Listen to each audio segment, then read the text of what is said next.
মালদা জেলার ভারত বাংলাদেশ সীমান্ত মহদীপুর স্থলবন্দরে উদ্বোধন করা হলো সেলফি জোনের।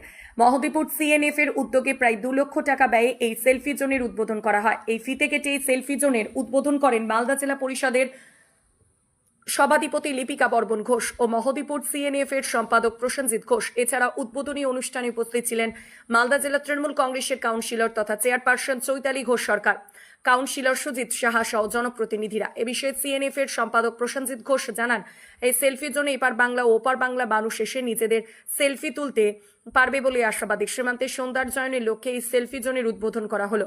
মালদা জেলা পরিষদের সভাধিপতি লিপিকা ঘোষ বর্মন জানান, মহদীপুর এক্সপোর্টার অ্যাসোসিয়েশন এবং সিএনএফ এর উদ্যোগে প্রায় 2 লক্ষ টাকা ব্যয়ে সেলফি জোনের উদ্বোধন করা হয়।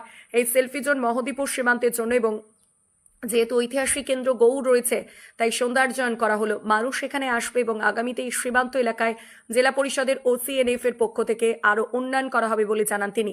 এই সেলফি জোনের উদ্বোধনের ফলে খুশি সীমান্ত এলাকার বাসিন্দারা। তার পাশাপাশি এই উদ্যোগকে তারা সাধুবাদ জানিয়েছেন। মালদা থেকে বিশ্বজিৎ মণ্ডলের রিপোর্ট। আমাদের Mohadipur exporter association, CNF welfare association এবং ট্রাক ইউনিয়ন অ্যাসোসিয়েশন, লেবার অ্যাসোসিয়েশনের উদ্যোগে আমাদের এই সেলফি জোনটা তৈরি হয়েছে এবং এই সেলফি জোন আমাদের মহদীপুর বর্ডারের জন্য খুব সৌন্দর্যবান এবং মানুষ এখানে দেখতেও আসবে। চাহিদা ছিল মানুষের একটা আরও কিছু আমাদের এখানে সাজানোর জন্য আমাদের উদ্যোগ গ্রহণ হয়েছে আমাদের জেলা পরিষদের তরফ থেকে। এই কাজগুলো রিসেন্ট চালু হবে। আমাদের কত টাকা ব্যয়ে সেলফি জোন করা হলো? আমাদের প্রায় সব কিছু মিলিয়ে প্রায় 2 লক্ষ টাকার মতন ব্যয় এই সেলফি জোন তৈরি হয়েছে। মুখ্যমন্ত্রী সবসময় বলেছেন যে আমরা বাঙালি, আমরা জানি আমরা বাঙালি, এবং মাননীয় মুখ্যমন্ত্রী সবসময় বিভিন্ন সম্প্রদায়ের মানুষকে নিয়ে যেন আমরা চলতে পারি সেই আদর্শ বা নীতি শিখিয়েছেন। তা আমরা একটা যেন ভারত বাংলাদেশের সম্প্রীতি বজায় রাখতে পারি, তার জন্য আজকে আমাদের প্রতি বছরে নেয় আজকেও আমাদের মহদীপুর সিএনএফ ওয়েলফেয়ার অ্যাসোসিয়েশনের পক্ষ থেকে ব্লাড ডোনেশন ক্যাম্প এবং বৃক্ষরোপণ অনুষ্ঠান। তার পাশাপাশি একটি selfie zone I love Mohadipur যে একটা সেলফি জোন সেটা তৈরি করা শুভ উদ্বোধন হলো।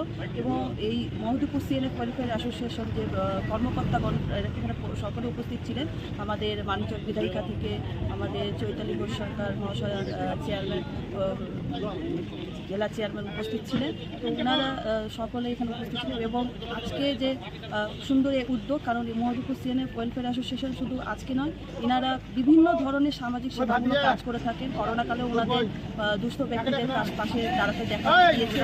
শীতবস্ত্র বিতরণ মাধ্যম থেকে শুরু করে বিভিন্ন ধরনের পরিবারে কোনো দুস্থ পরিবারের কাছে তারা বিবাহকালীন বলুন বা অন্যান্য সময় ওনাদের পাশে দেখা দিয়েছে। তো তাই আমি ওনাদের অসংখ্য সাধুবাদ জানাই এবং ওনারা যেন আরও এগিয়ে যান এবং আমরা যে সম্প্রীতি বজায় রাখতে পারি সেই চেষ্টা করব এবং ভারত বাংলাদেশের সাথে যেন একটা সুদৃঢ় একটা বন্ধন যেন তৈরি করতে পারি। শুধু এখানে ব্যবসায় নয় এবং মানুষের চলাচল থেকে সব কিছুই যেন আমাদের যেন সুবিধা থাকে, মহদীপুরকে যেন আরও উন্নত করতে পারি সে সব কিছুটাই। মানুষের কি চাহিদা ছিল এই সেলফি জোনের? হ্যাঁ, মানুষের খুব চাহিদা ছিল যে এখানে একটা যেন সেলফি জোন করা হয় এবং আমাদের যে পুরনো রাস্তা ছিল আগে মহদীপুরে সেটা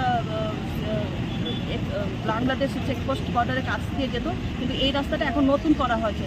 তো সেক্ষেত্রে যারা জানেন না মহদীপুরের রাস্তাটা নতুন হয়েছে, সেক্ষেত্রে একটা মার্গ দর্শনের ক্ষেত্রেও এটা সুবিধা দেবে। যারা বাইরে থেকে আসবে তাদের যাতায়াতে অনেকটা সুবিধা হবে। মানুষ খুশি এই সেলফি জোন হওয়াতে? হ্যাঁ, এই সেলফি জোন হওয়াতে খুবভাবে খুশি এবং আমি অসংখ্য ধন্যবাদ আবার জানাবো মহদীপুর সিএনএফ ওয়েলফেয়ার অ্যাসোসিয়েশন যে তারা এই সুন্দর উদ্যোগ নিয়েছে এবং গ্রামবাসীকে একটা সুন্দর উপহার দিয়েছে। তার পাশাপাশি যারা বহিরাগত কেউ আসেন যদি, যে তারা যখন অনেকে বাইরে থেকে মালদা থেকে বলুন, কলকাতা থেকে বলুন, বিভিন্ন রিলেটিভের মাধ্যমে দেখা করতে আসে, তাদের একটা যে নতুন রাস্তা, কারণ পুরনো রাস্তা থেকে এটা নতুন রাস্তা হচ্ছে অনেকে চিনতে পারে না, সেটা তাদের একটা মার্গদর্শন করবে। সেক্ষেত্রে অনেক সুন্দর উদ্যোগ তাদের সাধুবাদ জানাই।